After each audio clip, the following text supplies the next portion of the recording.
요즘은 좀 많이 달라지긴 했는데요. 그래도 많은 사람들이 이 죽음이라는 것에 대해서 거부감을 가지고 있습니다. 죽음을 이야기하면 부정하다고 이제 생각하죠. 그래서 우리 흔히 이제 잘 아는 대로 숫자 4와 죽을 사자, 한자가 음이 똑같기 때문에 이 4도 싫어합니다. 엘리베이터에 4라고 안 써놓잖아요. 죽는 게 싫어서 그렇습니다. 빨간색으로 이름 쓰면 죽는다, 뭐 그런 얘기 들어보셨죠? 저 어릴 때 그런 얘기 많이 들었습니다. 그래서 빨간색으로는 이름 쓰면 안 된다, 뭐 이렇게 이야기하지요. 왜 이렇게 사람들이 죽음이라는 말조차 싫어하고 죽음과 비슷한 것조차 꺼리는가 하면 죽음이 두렵기 때문에 그렇습니다. 언제 찾아올지 모르고 또 누구나 피할 수 없는 죽음이 인간에게는 두려움의 대상이고요. 그래서 죽음과 비슷한 것조차 싫어하고 거부하는 마음이 많은 사람들에게 있습니다. 사람들이 왜 이렇게 죽음을 두려워하는가 생각해 보면 그 죽음의 의미를 제대로 모르기 때문에 그렇습니다. 우리가 죽음의 의미를 제대로 안다면 죽음을 두려워할 것이 아니라 죽음을 잘 준비할 수 있습니다. 요즘은 세상 사람들도 이 잘 사는 것만큼이나 잘 죽는 게 중요하다라는 것을 알고 또 그러한 이야기들을 많이 합니다. 그래서 건강하게 잘 사는 거를 웰빙이라고 그러잖아요. 그러니까 이 웰빙이 중요한 만큼 잘 죽을 수 있도록 준비하는 것을 웰다잉이라고 얘기합니다. 들어보셨을 겁니다. 웰다잉이라는 말은 살아온 나를 잘 정리하는 삶의 마무리를 의미합니다. 그러니까 사람은 누구에게나 죽음이 찾아오고 이 죽음을 피할 수 없기 때문에 어떻게 그 죽음을 맞이하고 자신의 인생을 잘 정리할 수 있는가, 이것을 선택하는 일이 중요하다는 것이죠. 그래서 어떻게 하면 잘 먹고 잘 살까, 이것만 고민할 것이 아니라 이제는 잘 죽을 수 있게 준비해야 되는데, 이 잘 죽는 것은 잘 사는 것에서 연결되는 것이라고 할 수 있습니다. 죽음에 대한 아주 재밌는 이야기가 있는데요. 노벨 문학상을 받은 미국의 버나드 쇼라는 작가가 있습니다. 이 버나드 쇼라는 작가의 묘비에는 그가 이런 글을 새겨 놓았다고 합니다. 우물쭈물하다가 내 이럴 줄 알았지. 죽음을 준비하지 못한 그런 자신의 상황을 재미있게 표현한 그런 말이지만 우리에게 많은 생각을 하게 하는 그런 말입니다. 물론 죽음은 그 자체로서 실패나 저주가 아닙니다. 믿지 않는 사람들에게는, 예수님을 믿지 않는 사람들에게는 죽음은 모든 것이 끝장나고 아무것도 남지 않는 실패와 저주로 여겨지는 게 맞습니다. 그런데 예수 믿는 우리들에게는 죽음은 저주나 실패가 아니라 오히려 인생의 성공이고 최고의 축복이 될 수 있습니다. 왜냐하면 진정한 하나님 나라에서의 삶이 시작하는 그 출발이 되기 때문에 그렇습니다. 그래서 죽음을 잘 준비하는 것은 우리가 어떤 존재인가, 내가 누구인가를 기억하며 사는 데에서 출발합니다. 우리의 삶은 하나님께 선물로 받은 그런 시간이라고 할 수 있습니다. 그리고 언젠가는 하나님께로 돌아가야 되는 그런 존재라는 것, 우리가 이것을 잊지 않고 살아가야 된다는 것이죠.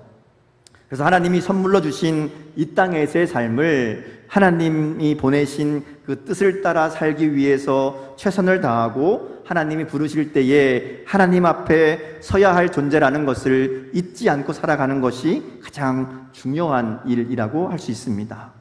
오늘 본문은 바로 이런 죽음을 준비하고 있는 다윗의 이야기를 기록하고 있습니다. 다윗이 자신의 인생에 죽음이 다가왔음을 느낍니다. 그리고 죽음을 준비합니다. 다윗이 준비한 죽음의 중요한 일 중에 하나는 아들 솔로몬에게 유언을 남기는 거였습니다.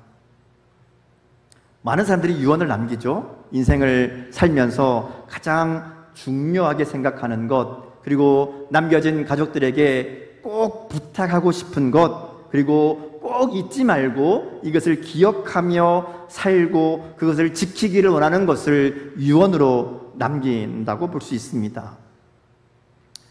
여러분은 유언을 남겨야 된다 그러면 어떤 이야기를 하고 싶으신가요?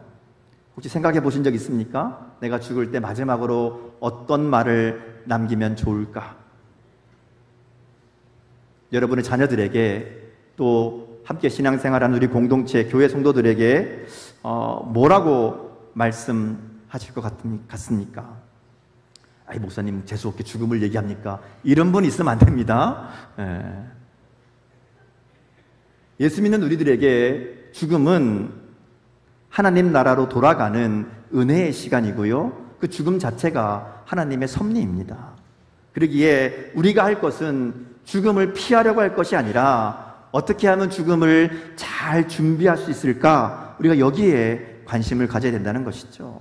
그리고 오늘 우리가 읽은 다윗의 유언은 바로 우리가 그렇게 죽음을 잘 준비할 수 있도록, 또 어떻게 이 땅의 삶을 잘 살 수 있을까 하는 것을 가르쳐주는 그런 말씀이라고 할 수 있습니다. 오늘 말씀을 통해서 우리가 어떤 인생을 살아야 되는지, 또 어떻게 죽음을 준비해야 되는지를 깨닫고 결단하는 은혜가 저와 여러분에게 있기를 주님의 이름으로 축복합니다. 자, 말씀을 좀 보겠습니다. 다윗의 유언은 크게 두 가지로 볼 수 있습니다. 첫 번째는 본문 2절에서 4절까지 나오는 내용인데요, 한마디로 얘기하면 하나님 여호와의 명령을 지켜서 그 길로 행하라, 이게 이제 첫 번째 유언이고요.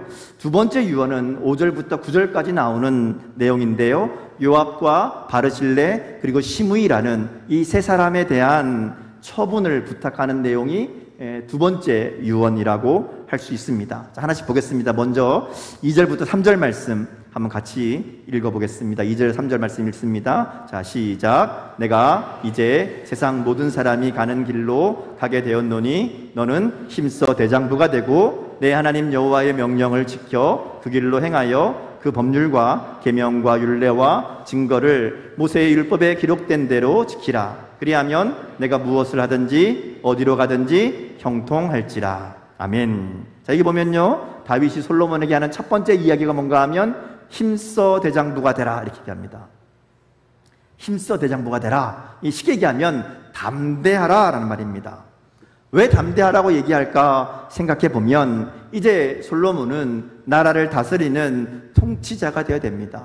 수많은 결정과 선택을 통해서 이 백성들을 다스려야 되는데 이 일을 잘 감당하려면 담대해야 된다는 것이죠. 우리는 이 비슷한 상황을 모세의 뒤를 이어 지도자가 되었던 여호수아의 이야기에서 찾아볼 수 있습니다. 여호수아가 모세의 뒤를 이어 지도자가 될 때에 하나님이 여호수아에게 주신 말씀이 있습니다. 뭐라 그러죠? 강하고 담대하라. 오늘 힘써 대장부가 되라 라는 것과 같은 이야기입니다.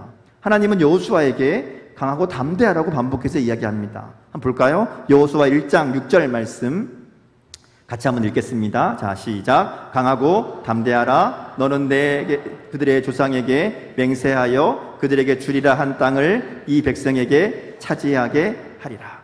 자, 여기 보면 하나님께서 여호수아에게 강하고 담대하라 라고 말씀하시는데요, 강하고 담대하라고 말씀하신 이유는 단순히 여호수아가 이 가나안 정복이라는 이 어려운 문제를 앞두고 있기 때문이 아닙니다. 언뜻 보면 이제 앞으로 백성들을 이끌어야 되니까 네가 힘들고 어려울 테니까 강하게 먹고 마음 담대하게 먹고 그리고 이 가나안 정복의 일을 잘 감당해라, 이렇게 이야기하는 것 같지만 사실은 그런 내용이 아닙니다. 그 이유를 우리 그 다음 구절을 보면 알 수 있습니다. 여호수아 1장 7절 8절 말씀인데요, 같이 읽겠습니다. 시작. 오직 강하고 극히 담대하여 나의 종 모세가 내게 명령한 그 율법을 다 지켜 행하고 우로나 자루나 치우치지 말라. 그리하면 어디로 가든지 형통하리니 이 율법책을 내 입에서 떠나지 말게 하며 주야로 그것을 묵상하여 그 안에 기록된 대로 다 지켜 행하라. 그리하면 내 길이 평탄하게 될 것이며 내가 형통하리라. 아멘. 자, 여기 보면요, 여호수아가 강하고 담대해야 되는 이유는 율법을 지켜 행하기 위함입니다.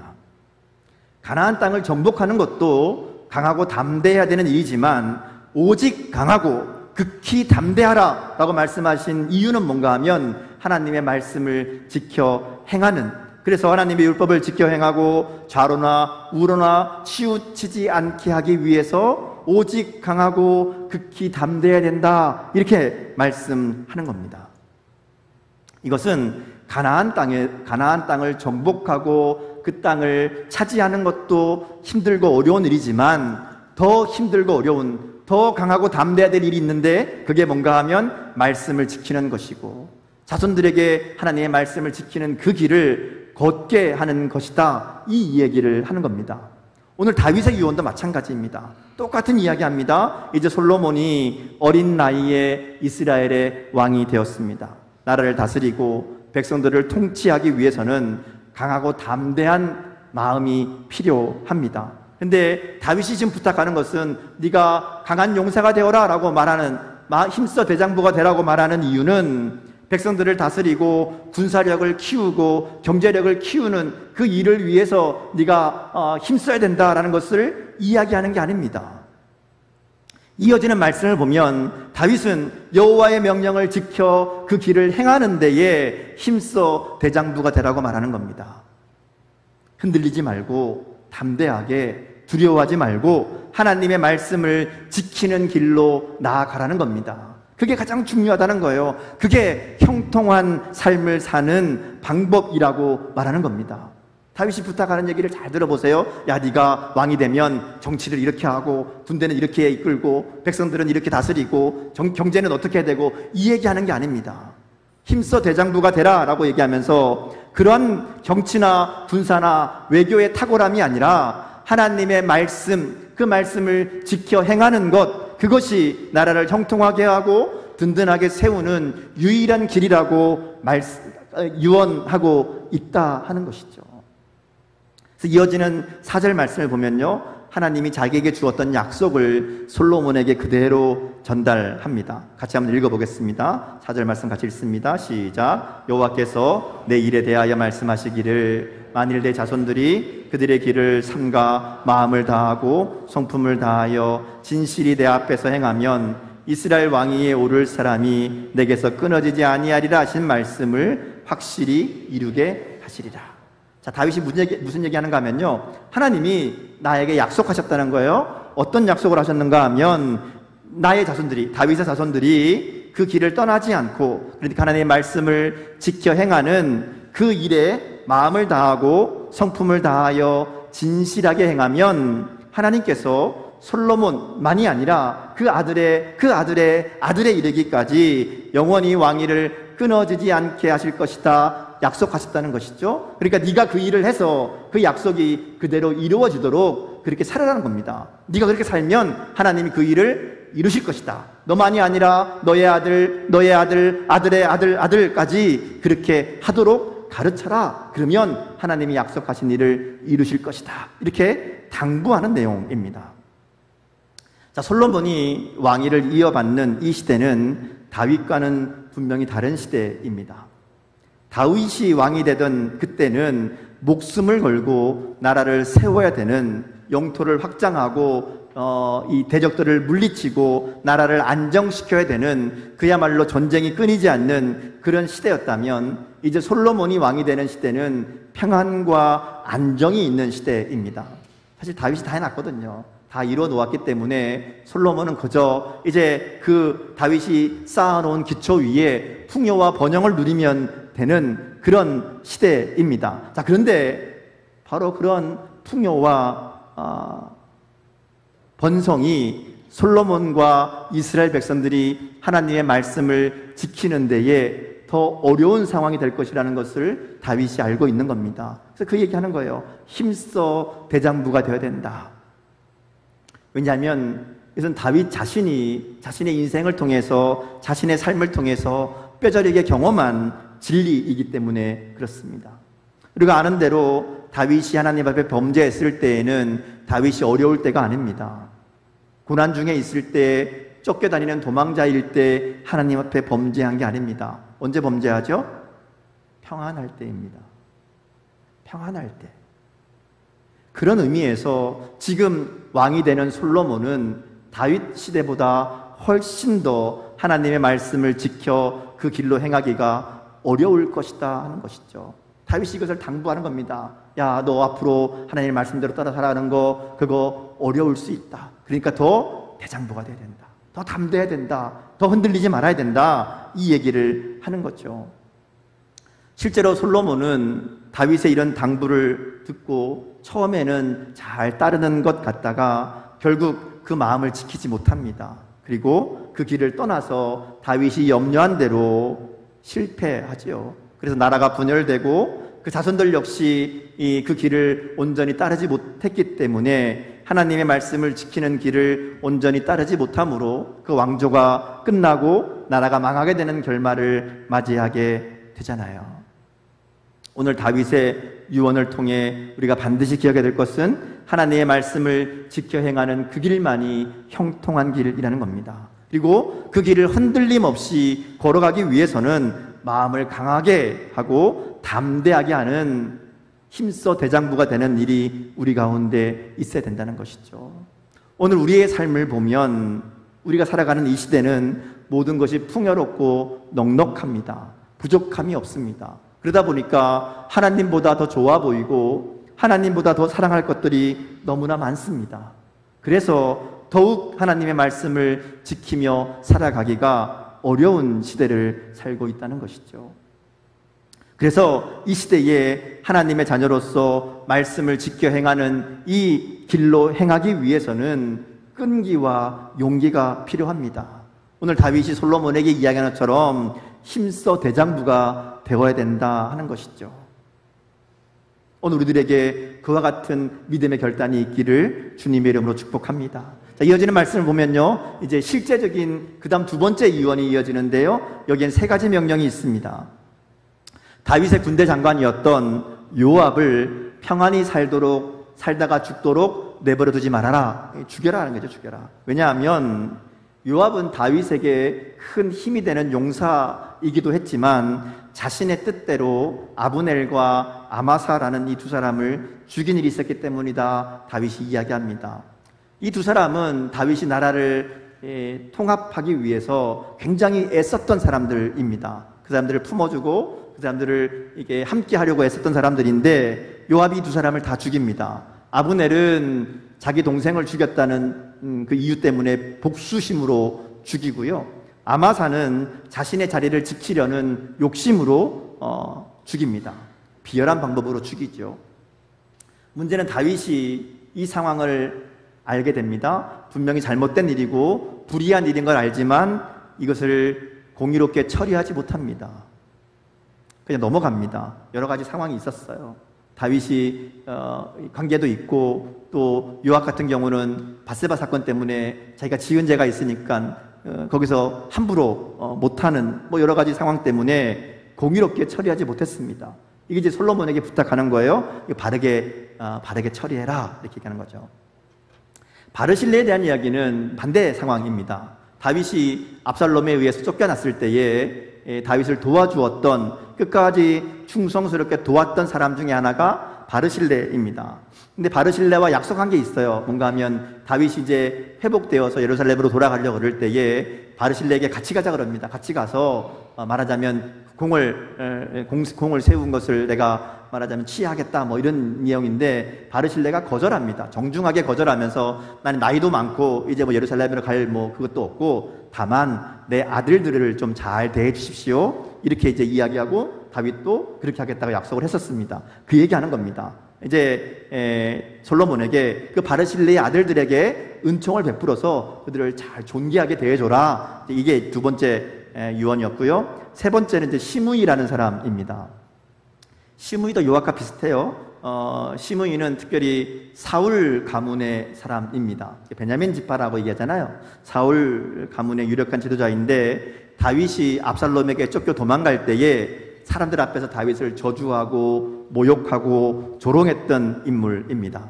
나중에 이제 다윗이 다시 돌아오잖아요. 돌아오니까 이 시므이가 눈치껏 재빨리 사람들을 불러 모아서 다윗에게 나와서 다윗을만 맞이하고 용서를 빌고 막 그랬던 사람입니다. 그 당시에는 백성들의 마음을 하나로 모으는 일이 중요했기 때문에, 그런 정치적 상황이 있었기 때문에 다윗이 이 시므이를 처리하지 못합니다. 그냥 용서해 주고 넘어갑니다. 근데 그거를 마음에 두고 있는 거죠. 그리고 솔로몬에게 그 처리를 맡기는 겁니다. 그 역시 살려두지 말아라, 이렇게 얘기하는 거죠.